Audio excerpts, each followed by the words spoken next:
Got done watching the Go Bowling at the Glen at Watkins Glen. William Byron wins his fifth race of the season. But does NASCAR have a bigger problem when it comes to the next gen car running on road courses and also on short tracks? We'll talk about it here next on Stuck in the Catchments.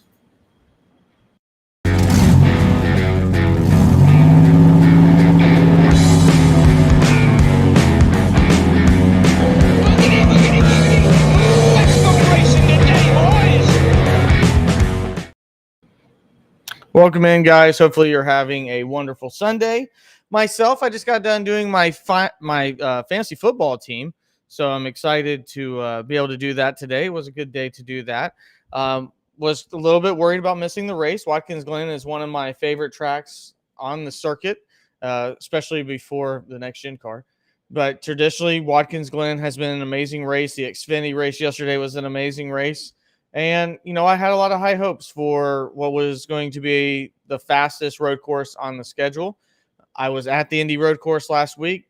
I know it had some pretty good fanfare when it came to like 73% of you enjoyed it, including if you listened to Jeff Gluck and his poll and, you're represented by that.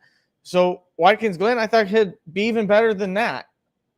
That being said, me personally at the track wasn't thrilled with whatever I saw. And, I was able to quickly get rid of it and say, no, this is probably me versus, the actual product itself. But no. Today, this race ended in less than 2 hours. It was one of those races where very rarely do I record a race, and I was able to just skip through the commercials and the last 15 laps, not even going to lie to you, about every 10 seconds, I was just skip 10 seconds, skip 10 seconds, skip 10 seconds. It was a snoozer. And, I put on the thumbnail, Mr. Personality wins. That's not a shot at William Byron when it comes to his racecraft. That is just, again, whenever William Byron wins a race, it does not move the needle for NASCAR. And unfortunately, whenever he wins a race, it's not too exciting for NASCAR fans. And that's exactly what we had again today. So at the end of the day, William Byron has the most wins on the season. He now has 5, and he leads by 2 now over Martin Truex Jr. and over Kyle Busch. He is unable to win the regular season championship. That is mainly between, I believe, Truex and Denny Hamlin going next week. I believe those are the only 2. And obviously, when you win that, you get a hefty bonus going into the playoffs. So those 2 teammates will be fighting for it. So William Byron and his big hat get to celebrate in victory lane. If you would have talked to me or I would have come on this show yesterday, he was the fastest in practice on lap 1, lap 5, and lap 15. He also was really, really quick in qualifying. He would have been my choice if able to watch that type of, practice and qualifying. If you would have said, hey, who do you predict to win the race, Ryan? Based upon what we've seen in road courses and the unfortunate nature of following the leader, I would have said William Byron looks the fastest. Don't see anybody else being able to pass. And that's what we got. So congratulations to him. Again, this is nothing ever against William Byron, the driver. It's just whenever I have to go on here and try to make this entertaining for you guys, and you just sat there and thankfully only had to watch less than 2 hours of a race, it makes it very difficult. He's not going to go out and do anything that's going to add to this that we're all talking about. By tomorrow, you're going to forget you even watched this race, because that's typically how a William Byron race is. And unfortunately, today is no different. Got a couple chats here. Zoe in the chat. What's going on, Zoe? Hopefully you're having a good day. Jeff Curry. Hey, glad I saw this was on. Jeff, glad you're back. And Zach is Zach's moving on. And Zach, I understand. I'm glad you guys are all here. This is going to be a short recap. For God's sakes, you don't want me here talking to you for 20 minutes. Unless you guys can steer the conversation for more than 10 to 15 minutes, it's going to be pretty short. We all watched the race, and then there's no need to talk about this race longer than what it actually ran. So I did want to go and talk about a few things that actually did happen in this race. And the first one's this. How the hell? What in the middle of the race, Chase Elliott runs out of gas in the middle of the race. Never have I ever, in the middle of a race, can I remember a driver running out. And not only did he run out, he was reassured by his crew chief, the one that I have infamously named Alan Goofed Up Son. Well, Goofed Up Son, real name Gustafson, really goofed up son today, telling Chase Elliott not only was he good, but he was good by 3 laps. And absolutely, Steve Letarte went just trolling on him, saying that is no way, no how ever possible. And it showed. I think he got through the first turn and the second lap of those 3 laps after he said the way that it was shown, and I will give NBC credit for this. They did a great job breaking down the fuel reserve for people. Even myself always heard there was a fuel reserve, but never completely understood exactly how it was manufactured. Today was a great example, breaking it down in layman's terms to show that for us, the fan, that's not a mechanic. So they did a great job, and I do want to tip my hat to that. But after he was told to turn on the reserve, he said he was 3 laps to the good to come down to pit road. On the second lap in turn 2, he was running out of gas. And for a guy that has to win, I mean, just an absolute catastrophic mistake. And one that is almost juvenile and elementary when it comes to this series. I mean, I have never, like I said, I can't think. I mean, like at the end of the race, it's the end of the race. I mean, yesterday during the Xfinity race, which again was a great race, they were talking about saving fuel, and some guys were trying to save fuel, and then some guys like Cole Custer were trying to wreck people when they were trying to save fuel. It makes sense if you run out of fuel at the end of a race, trying to save, doing some rough math and things like that.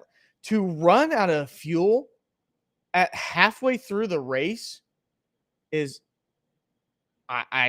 there's no justification for it. I mean, there is absolutely no justification for it. And at the end of the day, it is one of the things we'll remember this season by Chase Elliott. Chase Elliott, I know people have been holding on to that glimmer of hope that he's going to win this year. Guys, it's not happening. The stars are not aligned. There's the wind is not at his back. There's nothing in the stars pointing to the fact that there's anything going to happen for Chase Elliott to win. And I could be completely wrong. I've been on this for a while and said, I just don't see it.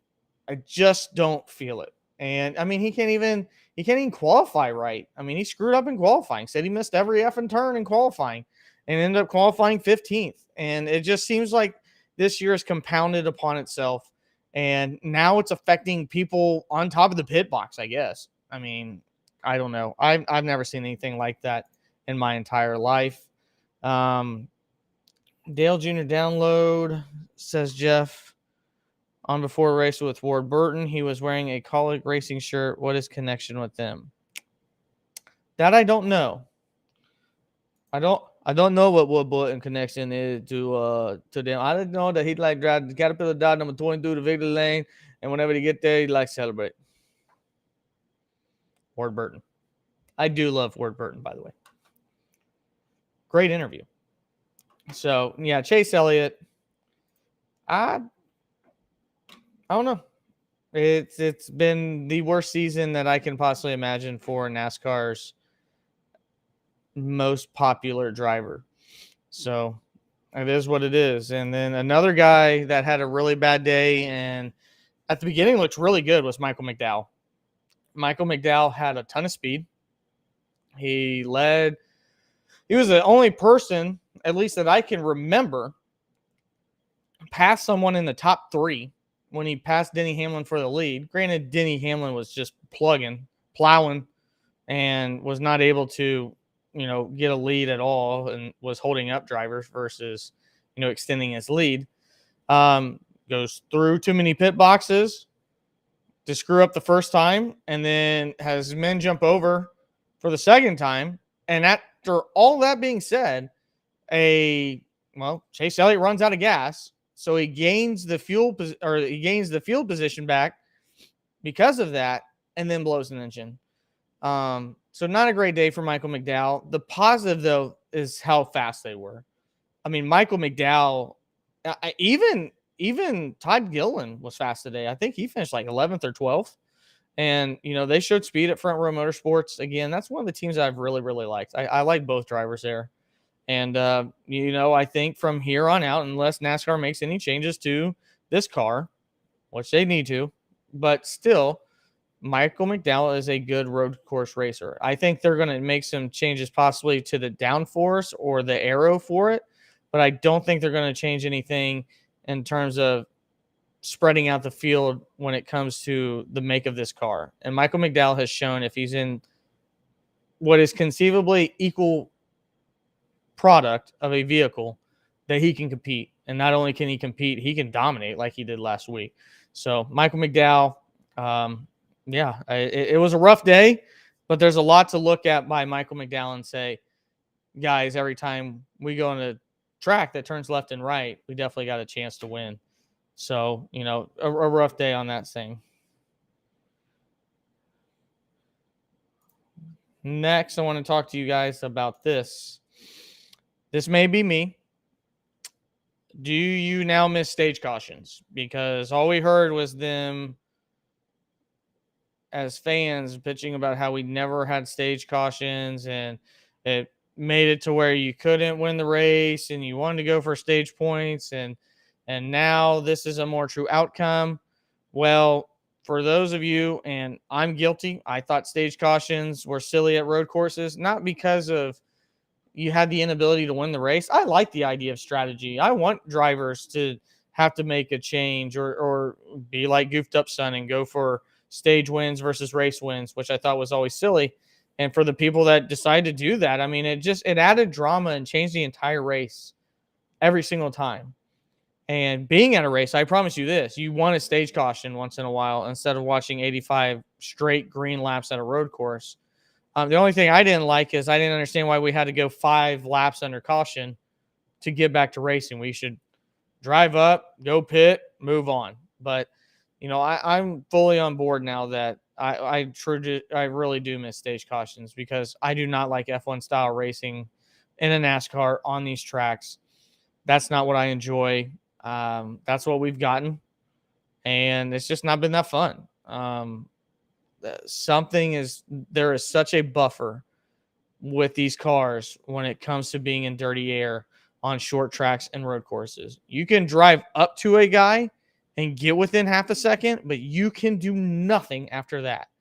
And at least stage cautions give us some type of drama when it comes to decision making. The best driver can still win. It's not like something where, now like in SRX, the guy up front has to start last. You can still start up front depending upon your strategy and win a race depending upon your strategy. It just gives us something different to think about, and it puts fuel into play, and it puts all these other different things into play that we have not had for the last few weeks since NASCAR went away from these things. But at the same time, like even the Xfinity race who doesn't have stage cautions, that was a good race. So maybe it is just the car, which brings me into my last topic for tonight. NASCAR needs to do something to figure out what in the hell has been lost because Watkins, Glen, and Martinsville are supposed to be 2 of the best races on our schedule, and they were both horrific. I mean, just boring, straight boring. And I went to Martinsville. I cannot tell you how excited I was to go to Martinsville because I just came up with the idea in my brain that last year's Martinsville was cold, whatever, not a good race because of that. Hail Melon, that was cool. And I was like, all right, we're going to get true Martinsville this year. No, awful. Indy road course this year, not fun. They changed the choose line and all these different things, and it makes it worse for an on-track product. And I'm telling you this, guys, if you want shorter races, then watch Trucker Xfinity, and even those are more exciting and have more action than what we've seen now. But I'm just sick of sports being tied to time. Like most of the people, you're on YouTube right now, and that may be a glorious part of your day is to get on YouTube. And I appreciate that. I get on YouTube to escape from things too.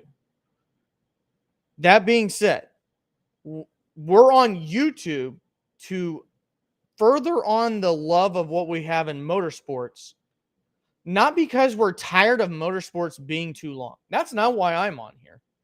I'm continuing a conversation from something that I enjoy. If anything, expanding it, my joy for it. I never have understood the discussion, and at least in baseball, it's worked because it's actually put more action into play, which I was skeptical at first, but it has worked. And I'm willing to say that. In NASCAR, you just got 2 races right at 2 hours, one slightly over, one slightly lower, boring as hell.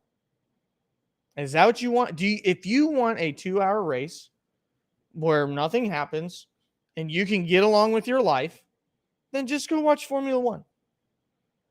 But what we've had here recently with this style of racing, this type of car on these long green flag runs has not been entertaining. And I'm there to be entertained. I don't want a manufactured outcome. I don't want something stupid. And I don't think stage breaks do that. But I will say this. If you want a true outcome winner and you want it to be entertaining, then you need to do something to the car. Something has to be done. More horsepower, taking out a gear, probably both of those things. Smaller brakes. Something has to be done because we're losing short tracks and we're losing road courses at just an astronomical. It's getting to the point to where like how you felt at like Pocono is just going to get to that point on road courses. Like, shit, I ain't watching that. Why would you not watch the 15-minute extended highlights from NASCAR to figure out what happened today? Because you would have got it all in the first 5 minutes. I mean, I'm here talking to you for 17 minutes, and 3/5 of what I have wrote down here, it has nothing to do with what actually happened on the track. It's to fix what happens on the next track. If the race is fast, I'm good with that. I just want to be able to see the guys get past. I literally watched a train 1 through 6. They couldn't pass each other. And it's the same way on short tracks. And that's not what this car was supposed to be intended to do, was make this more difficult.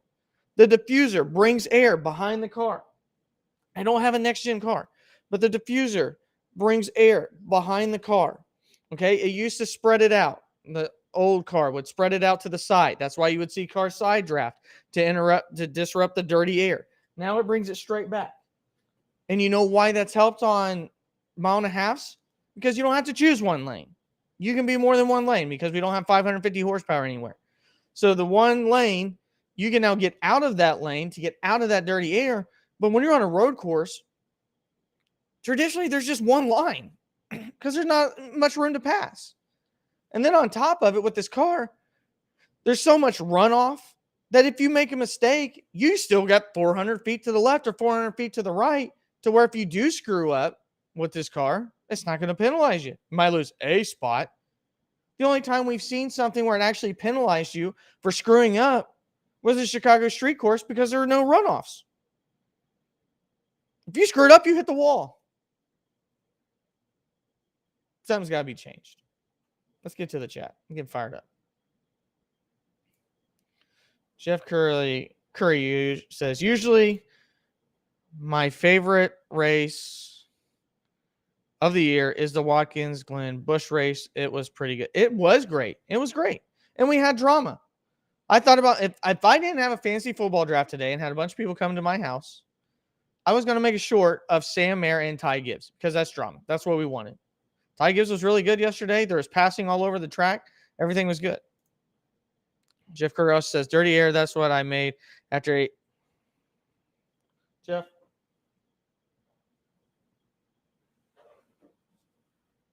That's a yellow flag comment. I'll accept it. I just need you to slow down on too many of them. You know, I don't want to black flag you. We don't need to see any video proof of your underwear after your dirty air was made. But no. So, I mean, that's it, guys. I've talked for 20 minutes. I didn't think I was going to be able to talk for 10. Appreciate you guys being here. Let me know what you guys think in the comments below. If you're watching this later, you're not watching this live, what are your thoughts? Maybe you're different. Maybe you did enjoy this race. Maybe you do like a race where everybody follows the leader and then some guy that, has no personality wins and we get to go, yeah, they raced yesterday and we'll never remember it. And maybe that's what excites you. But the reason why I like NASCAR is because I like seeing cars beat and bang, and I like to see them, race really, really hard. And I feel like that's just not happening. It almost feels like I'm watching an open wheel race on these road courses. But hell, even IndyCar has had more drama on their street courses than what we've had this year on our road courses. It's just not been great. And the only time that was never more prevalent is the Chicago street race. And you have to even put an asterisk next to it because it freaking rained. And the rain added an element to that. And if it didn't rain, maybe that wasn't going to be a great race. But I don't know. I want to be entertained. I want to come on this and talk for 45 minutes about how great the race was. What was your favorite part? We got all these different guys. This guy was doing good. This guy wasn't doing good. We had battles here, battles there. Who's going to make the cut? Now, next week, it's Bubba Wallace. Either he makes it or he doesn't, and he's got 32-point lead. Kevin Harvick and Brad Keselowski have already pointed themselves into the playoffs. And the only person on the outside looking in is Bubba Wallace. So, I mean, not even that was drama. My guess, Jeff Curry, to that is because he had prior obligations and probably never thought he was going to win his first ever NASCAR race to the point that he'd be invited back more than once in an entire season. That's probably my guess because he still is running V8 Supercar in Australia. But right now, the tentative plan, I would love to live stream the race on Saturday night. So if you want to do something like that, let me know. On Facebook, on YouTube, in the comments below. If you guys want to get together on a Saturday night at 7:30 to watch the Daytona race, let me know, and we can have that happen. You guys have been awesome when it comes to the live streams. Hi, Truex fan. It's almost your bedtime. So, let's do that. If you guys want to do that, let's do it. You guys have been really, really good about it. Let's have fun with it. And hopefully let's all pray to the NASCAR gods we get a much better race than what we had this time. So that's going to do it for me. My name is Ryan Peters and Stuck in the Catch Fence. Hopefully you guys have a wonderful rest of your work week. We'll catch you next time.